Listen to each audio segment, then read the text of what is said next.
साथियों, क्रांतिकारी जय भीम। मैं डॉक्टर ओम सुधा, परिसंघ का राष्ट्रीय महासचिव।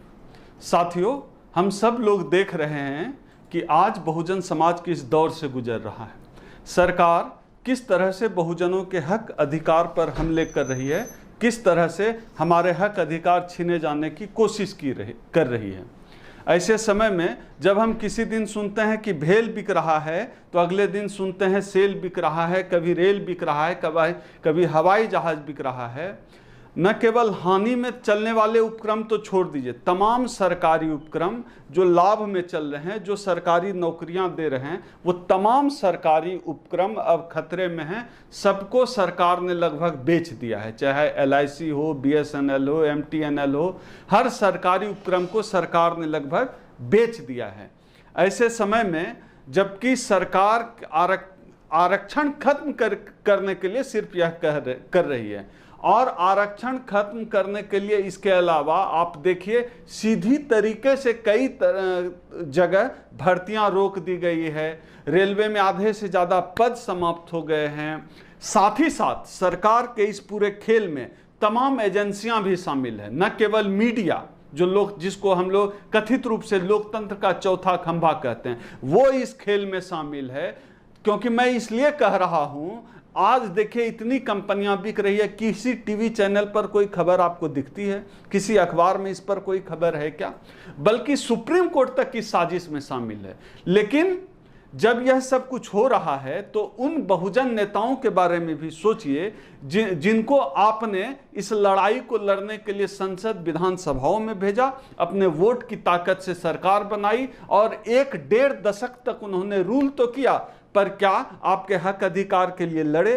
आपकी बात की? यह सोचनीय सवाल है। ऐसे समय में हमारा संगठन परिसंघ 1997 से लेकर आज तक सिर्फ हक अधिकार की बात करता है और लड़ाई लड़ता है। आप गौर से देखिए, हमने 3 संवैधानिक संशोधन कराए, हमने कोई भावुक बात नहीं की, हम सिर्फ मुद्दों की बात करते हैं, हम सिर्फ हक और भागीदारी के सवाल पर लड़ते हैं और आपको भावनाओं में भटकने नहीं देते। साथियों, आज परिसंघ को जरूरत है आपके मदद की। आप आइए, हमारे साथ शामिल होइए, हमारी लड़ाई को मजबूत करिए। क्योंकि आप अगर आज भी भावनात्मक मुद्दों में फंस गए तो जो कुछ भी थोड़ा बहुत बच गया है बाबा साहब के संविधान की वजह से, वो कुछ नहीं बचेगा, सब खत्म हो जाएगा। और अब दोबारा हमारे यहाँ मनुस्मृति लागू हो जाएगी और हमारे गले में हरिया और पीछे झाड़ू लटका दिया जाएगा। जब सुप्रीम कोर्ट ने आरक्षण के खिलाफ जब ताबड़तोड़ फैसले किए, क्या किसी नेता ने आपके पक्ष में एक ट्वीट भी किया जिनको हमने अपना नेता बनाकर भेजा है? वहीं परिसंघ के राष्ट्रीय अध्यक्ष डॉक्टर उदित राज अपने सैकड़ों समर्थकों के साथ सुप्रीम कोर्ट के दरवाजे पर पहुंच गए और बहुजन विरोधी सुप्रीम कोर्ट, दलित विरोधी, पिछड़ा विरोधी, आदिवासी विरोधी, गरीब विरोधी सुप्रीम कोर्ट का नारा लगाए और आपकी आवाज बुलंद की। यह हिम्मत किसी माई के लाल में नहीं है।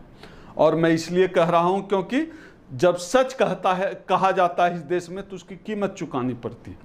हमारे राष्ट्रीय अध्यक्ष हर दिन कीमत चुका रहे हैं। कभी उनकी सिक्योरिटी छीन ली जाती है, कभी उनका घर छीन लिया जाता है, घर के बाहर सामान फेंक दिया जाता है, अभी उनकी वाइफ का ट्रांसफ़र कर दिया गया। चल क्या रहा है इस देश में?